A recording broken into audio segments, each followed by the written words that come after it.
And చాలామందికి ఇట్లా night time alcohol consumption అలవాటు ఉంటుంది. సో అది కూడా మనకి నిద్ర మీద ఎఫెక్ట్ అవుతుందా? ఎస్, ఆల్కహాల్ ఏంటంటే చాలామంది ఈ ఆల్కహాల్ స్టార్ట్ చేసేవాళ్ళు నిద్ర పట్టట్లేదు అని స్టార్ట్ చేస్తారు. అవును.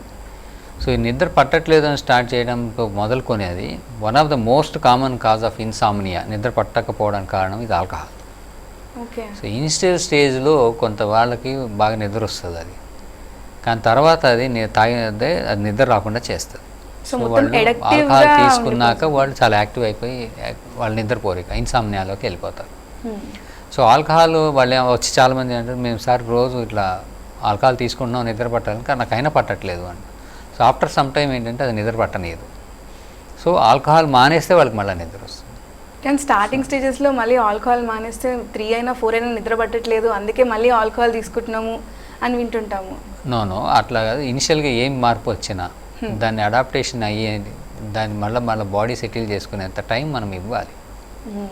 సో మనం ఇట్లా ఆపే అందరు ఎక్స్పెక్ట్ చేసేది అదే, ఇట్లా ఆపాను గంటలు మళ్ళీ నాకు అంత బాడీ అనేది దాని టైం అవి తీసుకుంటుంది.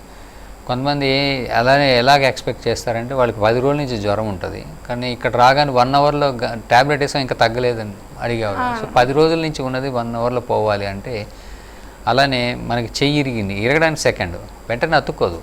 సో బాడీకి మనము అడాప్టేషన్కి కానీ రిపేర్కి కానీ మళ్ళీ మార్పు చెందడానికి కానీ మన టైం ఇవ్వాలి, సస్టైన్ అవ్వాలి, దానికి తగ్గట్టుగా మన మార్పులు మన బాడీలో చేసుకోవాలి.